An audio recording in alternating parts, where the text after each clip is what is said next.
apa kabarnya hari ini? Masih baik-baik aja kan?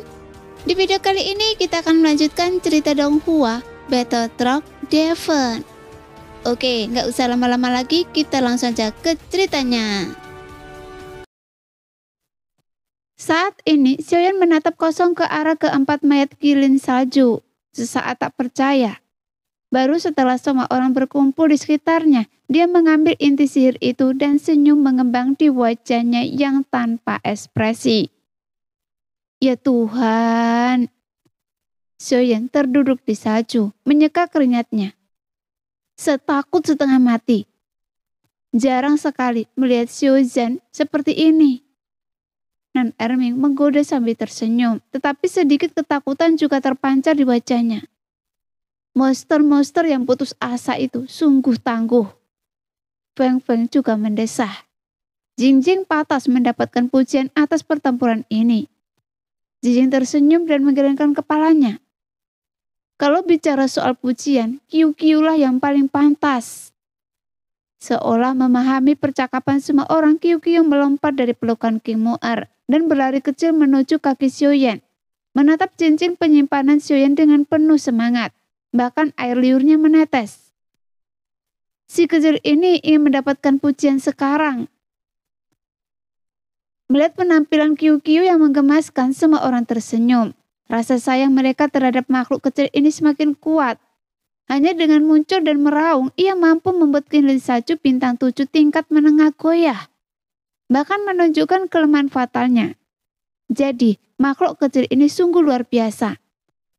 Dia pasti memiliki hubungan yang mendalam dengan reruntuhan kuno. Tetapi karena ia tidak bisa berbicara bahasa manusia, bertanya pun tak akan mengungkapkan alasannya. Mungkin jawabannya akan terungkap begitu masuki reruntuhan kuno. Segera cincin penyimpanan Xiaoyan menyala dan setumpuk besar pil obat muncul di atas salju. Semuanya adalah elixir tingkat rendah dan Xiaoyan memiliki lebih banyak darinya. Mata Qiu terbelalak melihat tumpukan elixir di hadapannya. Dia tak menyangka Xiaoyan akan begitu murah hati kali ini. Jadi dia memberinya senyum paling ramah, bersorak dan menerkam tumpukan itu. Namun tak lama kemudian, dia menghadapi dilema. Dia merasa kenyang hanya setelah beberapa pil, dan dia ingin membawa semua pil itu. Tetapi lengannya begitu kecil, sehingga ia tak mampu menampung banyak pil. Biar saya ambilkan dulu untuk Anda. Xiaoyan tak kuasa menahan tawa dan ingin membantu, tetapi ia tak menyangka Qiu akan menghalangi pil itu dan menatapnya dan waspada. Seolah takut Qiu akan merebut pil itu. Saya tidak seburuk itu. Niat baik tak berjalan mulus. Xiaoyan mencubit hidungnya frustasi, membuat semua orang tertawa. Bahkan King Mu'er dan Jingjing tertawa terbahak-bahak hingga tak bisa menegakkan punggungnya. Biar saya saja. King Mu'er menahan tawanya dan menyimpan pil itu di bawah tatapan geli Qiu. Melihat pil itu akhirnya jatuh dengan selamat ke dalam tas King Mu'er, Qiu memutar bola matanya penuh kemenangan ke arah Xiaoyan, yang membuat Xiaoyan merasakan tertekan. Tawa itu mengencarkan rasa lelah semua orang setelah pertempuran dan menghilangkan rasa dingin di puncak-puncak yang tertutup salju. Tawa itu bertahan lama di tengah perjalanan mendaki gunung. Saat ini gua itu dalam dan gelap. Semakin dalam mereka masuk, semakin luas jadinya. Setelah berbelok beberapa sudut, sebuah tirai cahaya besar muncul di kejauhan. Tirai cahaya berbentuk oval itu memancarkan cahaya biru bagai permata, dengan lembut menyapu jalan kerumunan dan menerangi pandangan mereka. Ini pasti pintu masuk ke reruntuhan kuno kan? Teriak semua orang, tak mampu menahan kegembiraan mereka dengan penuh semangat mendesak maju. Namun baru beberapa langkah, sebuah siulan melengking tiba-tiba terdengar dari gua. Tirai cahaya berputar cepat dan cahaya lembut seperti air itu berubah menjadi pedang cahaya yang tak terhitung jumlahnya. Menembus udara bagi kilat. Gawat! Pupil mata Xiaoyan mengecil tajam dan teriakan nyaring menggema dari dadanya. Tiba-tiba sebuah baju zirah emas yang berbentuk muncul dan mendarat di hadapan mereka. Cahaya kemasan yang merasuk sepenuhnya menghalangi jalan di depan, sehingga pedang cahaya tajam menembus baju zirah emas itu dengan serangkaian retakan yang menusuk gendang telinga, lalu pecah menjadi titik-titik cahaya yang tak terhitung jumlahnya. Di saat semua orang menyaksikan, titik cahaya kecil namun terang itu mengabaikan intersepsi baju zirah emas. Melayang menembus baju zirah, lalu melewati tubuh semua orang seperti mimpi, mendarat di belakang mereka. Saat semua orang menoleh kaget, cahaya itu berkumpul dan membentuk tirai cahaya biru. Saat tirai cahaya ini terbentuk di belakang mereka, tirai cahaya oval di depan mereka meredup, akhirnya menghilang menjadi aliran udara tipis. Apa yang terjadi? Mata Xiaoyan melebar. Jari-jarinya gemetar saat menunjuk aliran udara yang perlahan menghilang di depan, lalu ke tirai cahaya biru yang baru terbentuk di belakangnya. Nan Ermi menggelengkan kepalanya kaget, bergumam pada diri sendiri. Sepertinya tirai cahaya itu telah bergeser posisinya.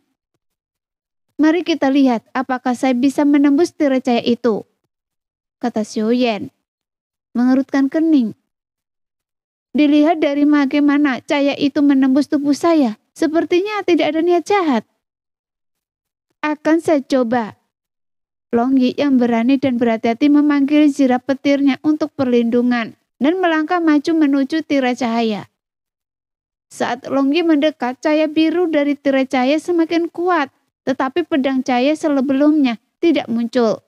Sebaliknya, cahaya beriak keluar seperti riak, menghalangi jalan Longyi, sehingga Longyi membalikan kening dan menyerbu ke depan. Dengan suara dengungan lembut, Longyi terdorong. Jadi, jahat, biar saya coba. Xiaoyan mundur selangkah tak percaya, lalu memanfaatkan momentumnya, berubah menjadi aliran cahaya kemasan dan menyerbu ke depan. Bersama dengan itu, siluet harimau ilusi berputar di kelilingnya. Cahaya itu beriak ke atas, bahkan membuat Xiaoyan yang telah menerjang tirai cahaya sekuat tenaga, terlempar mundur. Tuan Muda Xiao, tirai cahaya ini sangat jahat, rasanya seperti menabrak kehampaan, tapi saya tidak bisa melewatinya. Kalau begitu, bukankah itu berarti kita tidak bisa kembali ke jalan semula? Tanya Gemuer. Menghalangi jalan? Saya rasa saya mengerti. Suara Xiaoyan terdengar getir. Tirai cahaya ini sama sekali bukan gerbang, ini ujian dari runtuhan kuno. Ujian? Apa maksud Anda? Gemuer bertanya dengan bingung. Lagi pula, kita bahkan belum memasuki runtuhan kuno.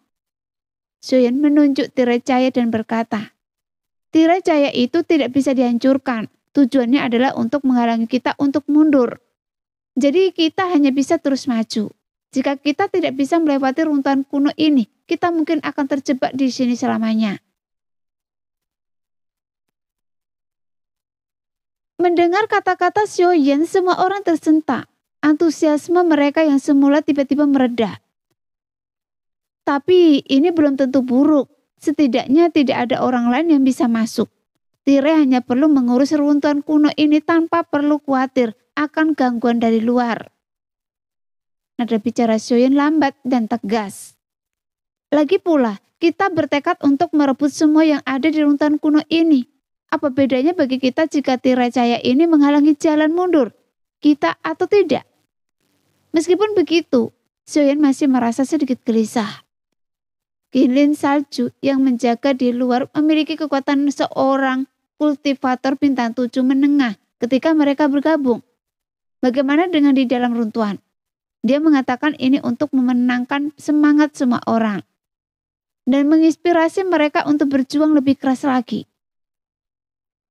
Tuan Muda Xiao, benar sekali. Entah itu sarang naga atau sarang harimau, kita harus berjuang melewatinya. Kata-kata Xiaoyan menggetarkan darah semua orang dan mereka menatap ke depan dengan penuh semangat. Namun mereka tertegun, tidak ada jalan di depan.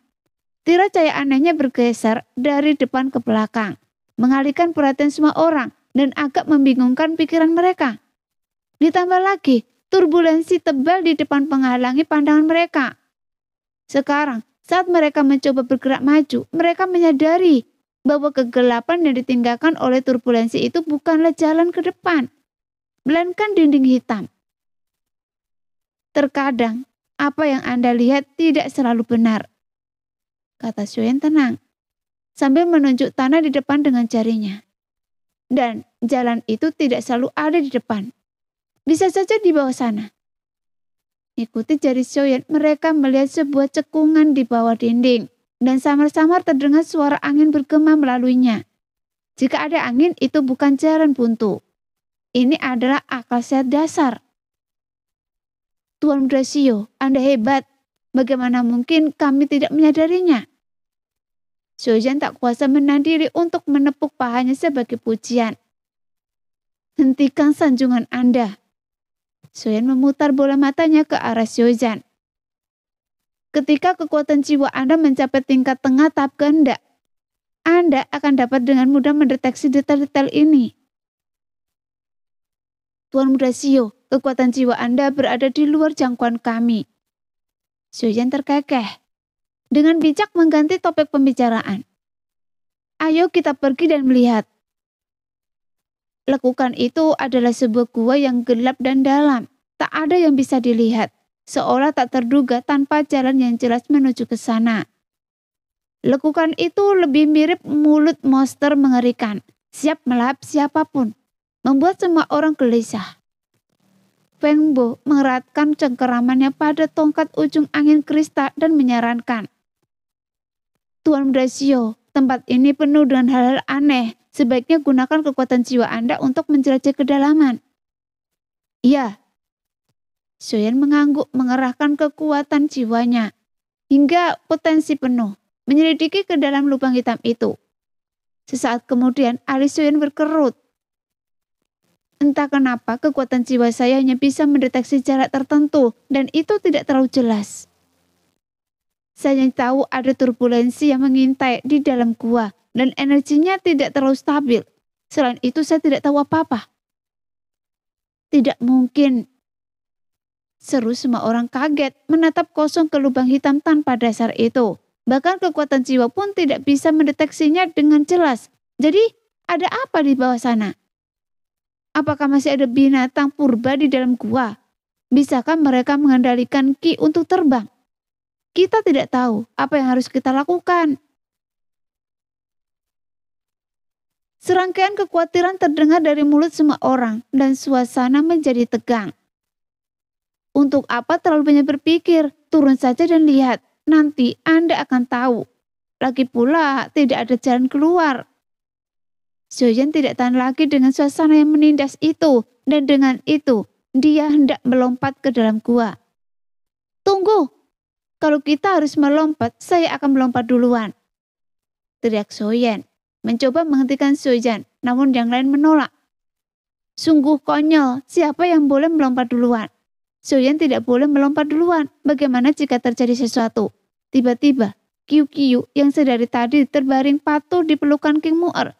Melihat pertengkaran mereka, matanya berputar dan ia menepuk-nepuk perutnya yang membuncit. Tiba-tiba ia melompat dan melesat masuk ke dalam gua hitam. Qiu! Seru King Mu'er, tetapi sudah terlambat. Sosok Qiu telah menghilang ke dalam lubang hitam yang tak terduga itu. King Mu'er menghentakkan kakinya dengan cemas dan berteriak pada Xiaoyan. Pembuang kecil, saya akan turun duluan. Sambil menatap King Mu'er dengan meyakinkan, Xiaoyan berkata dengan serius kepada yang lain. Qiu punya hubungan dengan tempat ini yang tidak kita ketahui. Karena ia berani melompat turun, itu membuktikan seharusnya tidak ada bahaya di dalam. Sekarang giliran kita. Saya akan pergi duluan dan kalian semua ikuti dari dekat di belakang saya. Tetap waspada setiap saat agar kita bisa saling menjaga. Tanpa memberi siapapun kesempatan untuk membantah, Xiaoyan melompat ke dalam lubang. Jadi semua orang juga melompat ke dalam gua yang gelap. Xiaoyan sudah jatuh puluhan kaki, satu-satunya suara di telinganya hanyalah desiran angin. Hembusan tajam yang menyengat kulitnya, Xiaoyan mencoba mengendalikan dokinya untuk terbang. Tetapi mendapati dirinya tidak bisa mengendalikan dokinya sama sekali, jadi ia hanya bisa membiarkan dirinya jatuh. Namun ia segera mendapatkan kembali ketenangannya, membentangkan sayap tulang di punggungnya, memanfaatkan arus udara untuk memperlambat jatuhnya. Sementara yang lain yang mengikutinya turun hanya bisa menatap kosong saat mereka terus jatuh. Gua itu begitu dalam, seolah tak berdasar. Lebih dari semenit telah berlalu dan Xiaoyan dan yang lainnya masih jatuh dalam kegelapan pekat. Jatuhnya mereka semakin cepat. Rasanya seolah-olah kekuatan jiwa mereka terperangkap di dalam lautan kesadaran mereka oleh kekuatan misterius. Tak dapat dilepaskan. Rasa takut yang mendalam merasuki hati mereka. Xiaoyan merasakan angin tiba-tiba bertiup kencang di atasnya. Tiba-tiba terpikir olehnya. Ia mengulurkan tangan dan menggenggam sebuah tangan yang halus. Mu'er. Xiaoyan yakin itu tangan King Mu'er. Berseru riang. Pembuang kecil. Suara King Mu'er bergetar, lalu setelah Xiaoyan menggenggam tangannya, jantungnya yang sedari tadi berdegup kencang akhirnya tenang. Merasakan kehangatan tangan Xiaoyan dalam kegelapan. Ia merasa seolah telah menemukan tempat berlindung teraman di dunia, dan senyum lega akhirnya tersungging di wajahnya. Dia menggenggam tangan King Mu'er dan jatuhnya Xiaoyan langsung diperlambat oleh sayap tulang Xiaoyan. Sebuah pikiran tiba-tiba terlintas di benak Xiaoyan dan ia berteriak. Semuanya, buka tangan kalian. Biarkan saya menggenggam tangan kalian. Sayap tulang saya dapat membantu memperlambat jatuhnya kalian. Kerumunan di atas Xiaoyan dan King Mu'er mendengar ini dan mengulurkan tangan mereka. Di bawah, Xiaoyan dan King Mu'er juga mengulurkan tangan mereka, meraba-raba mencari bantuan. Tak lama kemudian, tangan semua orang bertautan, membentuk lingkaran, sehingga hati semua orang tenang. Kepanikan mereka mereda. Waktu terasa sangat lama sebelum sebuah ledakan keras tiba-tiba meletus di bawah mereka, dan gelombang turbulensi spesial langsung menyelimuti mereka. Seolah-olah dunia berputar, dan bayangan-bayangan aneh berkelebat di depan mata mereka. Dari kegelapan lubang hitam pekat ke rawa pasir kuning yang berputar-putar, lalu ke desiran kabut beracun, lalu kembali ke kegelapan lubang hitam pekat. Gua yang aneh. Sebelum siapapun dapat memahami apakah pemandangan itu bergeseran spesial atau sekadar ilusi, turbulensi spesial yang aneh itu tiba-tiba menghilang, dan semua orang perlahan turun. Kaki mereka menyentuh tanah yang kokoh. Sinar matahari yang lembut menyinari mereka, hangat dan nyaman. Sebelum siapapun dapat pulih dari keterkejutan mereka, sebuah suara lembut bergema di bawah kaki mereka, dan sesosok tubuh gemuk melompat ke pelukan King Mu'er, merenggangkan tubuh dengan nyaman. Kiu-kiu! Seru King Mu'er memeluknya erat-erat, air mata menggenang di matanya. Anda membuat saya takut setengah mati. Jijing menghampiri dan mengelus kepala kecil itu, kemudian memujinya dengan takjub. Si kecil ini pintar sekali, dia benar-benar menunggu kita di pintu keluar. Setelah pikiran mereka akhirnya tenang, semua orang mengamati pemandangan di depan mereka. Jalan batu abu-abu yang berkelok menyambut pandangan mereka. Jalan itu tidak sempit tetapi juga tidak lebar. Seolah-olah ujungnya sudah terlihat. Dinding-dinding gunung yang menjulang tinggi mengapit jalan batu itu. Formasi batuannya bergerigi dan terjal. Beberapa bunga kecil tanpa nama bergoyang di antaranya, menghiasi langkap yang tadinya monoton. Kekuatan jiwa tak akan menjangkau jauh di sini. Semuanya berhati-hatilah. Melangkah sepanjang jalan dari puncak-puncak yang tertutup salju hingga gua-gua gelap, kekuatan jiwa terbatas. Jadi Xiaoyan hanya sedikit mengernyit untuk mengingatkan semua orang. Longyi mengangguk. Tombak emas petir menyala di tangannya dan ia memimpin untuk bergerak maju. Sekarang pertahanan Longyi tidak diragukan lagi yang terbaik di antara semua orang. Jadi ia tentu saja harus memimpin sebagai garda di depan. Xiaoyan menggandeng tangan King Mu'er dan mengikutinya dari belakang. Nan Erming mundur selangkah dan memberi isyarat kepada Ziying untuk maju lebih dulu. Kemudian dia mengikutinya dari belakang. Lalu datang Feng Feng dan Xiaozhan mengikuti di belakang. Di sepanjang jalan batu abu-abu, semua orang bergerak maju dengan hati-hati sejauh ribuan meter. Reruntuhan di pinggir jalan perlahan menghilang dan sesekali terlihat beberapa pohon tinggi. Daun-daunnya tidak menunjukkan tanda-tanda menghijau dan melambai, dan batang-batang pohon masih mempertahankan kesungguhan yang terkumpul selama musim gugur dan musim dingin yang tak terhitung jumlahnya. Mengapa saya bahkan tidak bisa melihat bayangan monster? Aneh sekali. Longyi menggaruk kepalanya dengan gelisah. apakah tidak ada monster di sini sama sekali? Tempat ini begitu sepi sampai-sampai membuat saya merasa tidak nyaman. Dan Ermin berjalan, menatap dinding batu abu-abu seragam di kedua sisinya. Matanya penuh kebingungan. Soyan berhenti dan berkata, "Sepi, dindingnya akan bergerak, lihat." Mengikuti arahan Soyan, semua orang melihat bahwa dinding batu tak jauh dari sana masih sunyi, tanpa gerakan apapun. Namun sesaat kemudian sebuah batu besar berguling turun dari dinding, menghantam jalan di depan dengan suara dentuman keras. Kemudian ratusan batu dari berbagai ukuran berjatuhan, menghalangi jalan di depan dengan suara gemuruh yang konstan. Semua orang melihat pemandangan aneh ini, terkesima. Aneh, tidak ada gempa bumi, bagaimana mungkin semua batu ini jatuh bersamaan? Karena ini bukan batu sama sekali, melainkan binatang ajaib. Jadi wajar saja mereka jatuh kapanpun mereka mau. Soyan melangkah melewati Longyi dan berjalan ke depan dengan senyum tipis di wajahnya. Tapi mereka benar-benar melebih-lebihkan kemampuan mereka sendiri. Tepat saat Soyan selesai berbicara, batu-batu yang menghalangi jalan di depan tiba-tiba terbentang. Yang besar adalah tubuh dan yang kecil adalah tangan dan kaki. Mereka sangat mirip manusia, tetapi tidak ada fitur wajah di kepala mereka. Hanya ada sepasang mata merah yang memancarkan cahaya aneh. Monster batu. Mereka dapat mencapai tahap awal bintang 6 saat dewasa, dan tubuh mereka biasanya terpisah. Mereka pandai berkamuflase dan suka hidup berkelompok. Seru Kimuer mengenali monster batu ini. Jika mereka melancarkan serangan mendadak saat kita lewat, mungkin ada ancaman. Tetapi sayangnya mereka terdeteksi oleh kekuatan jiwa saya, dan mereka ditakdirkan untuk kembali dengan tangan kosong. Sambil mengangkat tangannya dengan penguasa berat muncul di tangannya, Soyan menghentikan mereka yang hendak bertindak. Ini baru tahap awal bintang 6 dan jalannya sangat sempit. Saya sendiri sudah cukup. Meskipun satu orang bisa mengalahkan puluhan monster dengan level yang sama, bualan Soyan terdengar sombong. Tetapi ketika mereka mendengar kalimat dan jalannya sempit sekali, mereka pun mengerti. Meskipun monster batu itu banyak, jalan sempit itu hanya bisa menampung 3 orang yang berjajar. Soyan sepenuhnya mampu menghabisi mereka satu persatu, jadi mereka tetap tak bergerak, menyaksikan pertempuran dan gembira. Pada saat ini, para monster batu geram karena penghinaan Soyan, meraung sambil menyerbu ke depan.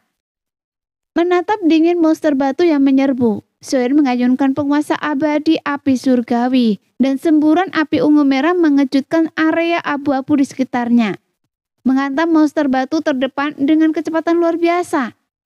Dengan bunyi gedebuk yang menggelegar, monster batu terdepan, bahkan sebelum mencapai ujung jubah Soyan yang berkibar, terbanting seperti layang-layang.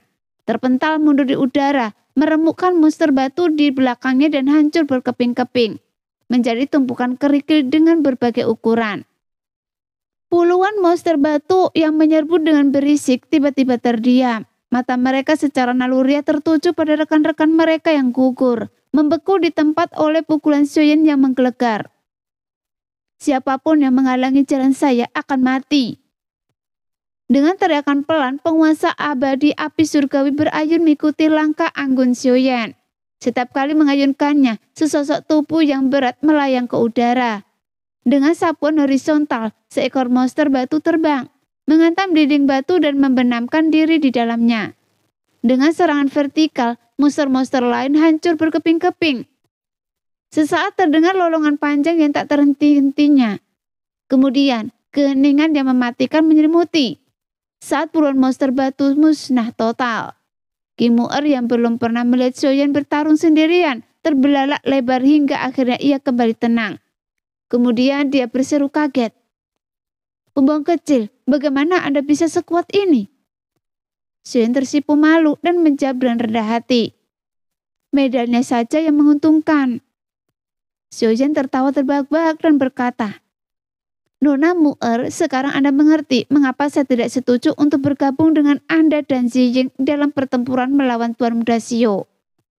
Waktu itu saya bilang dia sama sekali bukan manusia, dan Anda menendangnya beberapa kali. Sekarang setelah Anda melihatnya, Apa Anda pikir dia manusia? Anda bukan manusia.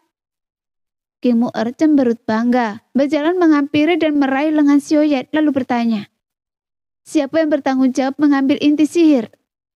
Xiaoyan dan yang lainnya bingung dengan pertanyaan Ki Mu'er. Bukankah yang mengambil inti sihir itu sama? Ki Mu'er tiba-tiba menyadari bahwa pertanyaannya terlalu bodoh dan wajahnya memerah. Kemudian dia berkata dengan malu, apa yang Anda lihat? Saya belum mengambil inti sihir bintang 6. Semua orang tertawa. Xiaoyan bertanya sambil tersenyum. Kenapa Anda tidak mengambil inti sihir Qinlin salju sebelumnya? Anda begitu cepat waktu itu. Ki Mu'er cemberut dan mengeluh dengan suara rendah. Xiaoyan tertawa. Baiklah, mulai sekarang semua inti sihir akan menjadi milik Anda. Setelah Ki Mu'er dengan gembira mengumpulkan lusinan inti sihir bintang 6, rombongan itu melanjutkan perjalanan. Entah berapa lama mereka berjalan. Jalan setapak batu abu-abu itu perlahan melebar. Matahari yang terik di timur sudah tinggi di langit. Sinarnya yang menyilaukan menembus dinding-dinding batu, menambahkan sentuhan kecerahan pada ruang abu-abu itu. Jalan setapak batu ini panjang sekali. Berdiri di pintu keluar ngarai, mereka menatap ke depan. Alis mereka sedikit berkerut. Di hadapan mereka terbentang hamparan batu abu-abu yang luas, disilangkan oleh garis-garis horizontal dan vertikal yang berselang-seling. Tidak diketahui siapa yang mengukirnya, dan maknanya pun tidak diketahui. Paling dekat dengan batu abu-abu itu, bahkan paling dekat, di luar jangkauan kekuatan jiwa Xiaoyan terdapat tumpukan besar batu-batu berukuran serupa. Lebih jauh di belakang tumpukan ini, sesekali berdiri satu atau lebih batu besar. Apakah semuanya monster batu? Longyi menoleh untuk bertanya pada Xiaoyan. Entahlah, kekuatan jiwa saya tak bisa mendeteksi mereka. Tapi ukuran batu di depan sangat mirip dengan monster batu yang kita bunuh tadi. Jawab Xiaoyan ragu-ragu. Batu-batu besar di belakang sana mungkin monster yang lebih kuat lagi, kata Xiaoyan sambil mendorong ke depan, mengusap kepala dan merutkan kening. Tapi kalaupun kita abaikan saja, di depan saja sudah banyak monster batu. Ya, setidaknya lebih dari 100, kata Ki Mu'er. Xiaoyan menggelengkan kepalanya sedikit dan berkata, meskipun ada banyak monster batu, mereka bukan sesuatu yang perlu ditakuti. Yang saya khawatirkan adalah batu-batu besar di belakang sana, dan saya ragu apakah itu monster. Menghadapi hampir 200 monster bintang 6 tahap awal, hanya tim sekuat Xiaoyan dan timnya yang bisa berkata, mereka bukan sesuatu yang perlu ditakuti. Setelah jeda singkat, Xiaoyan kembali tenang, menepuk bahu Xiaoyan dan berkata kepada yang lain, lagi pula, kita tidak punya jalan keluar, jadi tidak ada yang perlu dikhawatirkan. Tuan Muda Xiao benar. Didorong oleh kata-kata Xiaoyan, semua orang hendak melangkah keluar menuju teras batu abu-abu. Saat itu, Qiu-Qiu yang tertidur lelap di pelukan Ki Mu'er sedikit mengernyitkan hidung merah mudanya. Tiba-tiba mata merah muda pucatnya terbuka dan ia berguling sambil mengerang. Dengan suara mendesing, dia berubah menjadi seberkas cahaya melesat di atas kepala. Seketika ia memuntahkan beberapa bola es yang mendarat di lantai batu abu-abu dan meraung. Segera raungan dahsyat menggema dari lantai batu abu-abu dan cahaya abu-abu menyelimuti seluruh lantai. Tumpukan batu di depan berdiri tegak. Itu adalah monster batu. Matanya yang semerah darah menatap dingin ke arah Xiaoyan dan yang lainnya yang berdiri di luar lantai batu abu-abu. Kemudian, di belakang monster batu, di tengah lantai batu abu-abu, dua batu besar berdiri tegak. Bentuknya mirip dengan monster batu, tetapi di dada mereka, sebuah silinder berongga menonjol keluar. Energi merah bagaikan riak air mengalir deras di dalamnya, memancarkan aura samar kekuatan puncak bintang 6. Binatang ajaib macam apa ini? Di bawah tatapan takjub kerumunan, dua batu besar di barisan terakhir panggung batu abu-abu perlahan berdiri dan berubah menjadi dua monster batu dengan pedang batu raksasa di pinggang mereka. Mereka juga memiliki fluktuasi semangat juang puncak bintang 6. Tepat di sebelah monster batu pedang raksasa, Dua batu besar lainnya berubah menjadi dua kuda batu yang diselimuti baju zirah batu. Baju zirah itu tampaknya telah dibaptis oleh angin dan embun beku. Meskipun baju zirah itu tampak rusak, tetapi ada aura kuat yang mengalir, sebanding dengan aura monster pedang raksasa. Melihat monster batu silinder di dada, monster pedang raksasa, kuda batu, monster-monster yang belum pernah terdengar ini, membuat Xiaoyan dan yang lainnya saling memandang dengan kaget. Jangan lihat saya, kecuali monster batu itu, tak satu pun dari mereka adalah monster yang pernah saya dengar. Menghadapi tatapan ingin tahu kerumunan, King Mu'er merentangkan tangannya tanpa daya. Saya punya firasat bahwa selain monster batu itu, yang lainnya bukanlah monster, tetapi lebih seperti boneka. Tatapannya tertuju pada Xiaoyan di kejauhan dan dia berkata, dan pemandangan ini membuat saya merasa familiar, tapi saya tak bisa mengingatnya sejenak. Boneka ajaib. Semua orang kemudian memperhatikan tatapan mata monster batu yang sayu, mempercayai analisis Xiaoyan. Bagaimana dengan orang-orang yang mendalikan boneka-boneka itu? Mungkinkah penguasa tempat ini masih ada? Jelas pertanyaan ini terlalu mengerikan. Membayangkan seorang Dodi yang masih hidup dari zaman kuno saja sudah cukup membuat orang merasa getar. Bencana kuno telah membunuh banyak sekali bakat tak tertandingi. Jika masih ada orang yang hidup di sini, mereka tidak akan pernah bersembunyi setenang ini. Karena itu, tidak mungkin ada orang yang hidup di reruntuhan ini. Xiaoyan sedikit mengernyit. Pikirannya masih mencari rasa familiar yang tak terjelaskan itu. Tidak, ada yang mendalikan mereka. Xiaoyan bingung. Lihatlah posisi boneka-boneka itu dan monster batu. Ada resonansi halus di antara mereka. Dan setelah mereka muncul, mereka tetap tak bergerak. Menunggu tindakan selanjutnya. Ketenangan ini jelas bukan sesuatu yang bisa dimiliki oleh boneka tanpa pemilik. Saya rasa inilah rahasia lempengan batu abu-abu itu. Berkat kekuatan jiwa yang tajam, Xiaoyan dapat melihat lebih jauh daripada siapapun. Dia menuju garis-garis yang bersilangan di depan dan berkata, lihat, setelah cahaya abu-abu menyala, warna garis-garis itu menggelap beberapa derajat dan energi samar mengalir melaluinya. Saya rasa memberikan energi kepada boneka-boneka dan membangun koneksi satu sama lain adalah tujuan dari platform batu abu-abu ini. Luar biasa. Zaman kuno benar-benar era yang menakjubkan. Para Dodi yang berdiri di puncak kekuasaan benar-benar memiliki kemampuan yang luar biasa. Semua orang tak kuasa menahan diri untuk tidak mengagumi, lalu menjadi khawatir. Jadi, apa yang harus kita lakukan sekarang? Mereka tidak takut pada beberapa boneka puncak bintang 6, tetapi mereka khawatir apakah mereka mungkin memiliki kemampuan serangan gabungan seperti Kinlin Salju. Tidak ada yang gak yakin. Meskipun saya tidak tahu mengapa saya merasa familiar, saya merasa ini bukanlah kekuatan terkuat dari platform batu abu-abu ini. Xiaoyan mertan kening. Namun, platform batu abu-abu ini terbentang di depan kita. Dan kita tidak punya pilihan selain menerobosnya. Kalau begitu, ayo kita merobos. Apa Anda masih takut? Xiaoyan yang sudah kehilangan ketenangannya berteriak. Kita memang harus menerobos, tetapi semua orang harus memperhatikan beberapa hal. Genggaman Xiaoyan pada penguasa berat tanpa sadar sedikit mengencang. Karena koneksi mereka, kekuatan mereka bahkan lebih besar. Namun karena doki kita yang menipis, kita tidak mampu menanggung perang antarisi. Jadi kita harus berjuang sampai akhir. Saat ia selesai berbicara, aura pembunuh merasuki seluruh tubuhnya. Pada saat itu, kecuali 4 batu besar di antara kuda-kuda batu yang tak bergerak. Semua monster batu di atas tanah batu abu-abu telah sepenuhnya memancarkan doki yang kuat. Mereka membentuk formasi dan menatap Xiaoyan dan kelompoknya, seolah menunggu seruan untuk berperang. Seruan untuk berperang ini akan menandakan saat Xiaoyan dan kelompoknya melangkah ke penghalang cahaya. Sebelum langkah kakinya menyentuh tanah batu abu-abu, Xiaoyan melesat ke atas, langsung menghayunkan penguasa abadi, api surgawi. sejauh 888 kaki, menelan kelompok monster batu terdekat.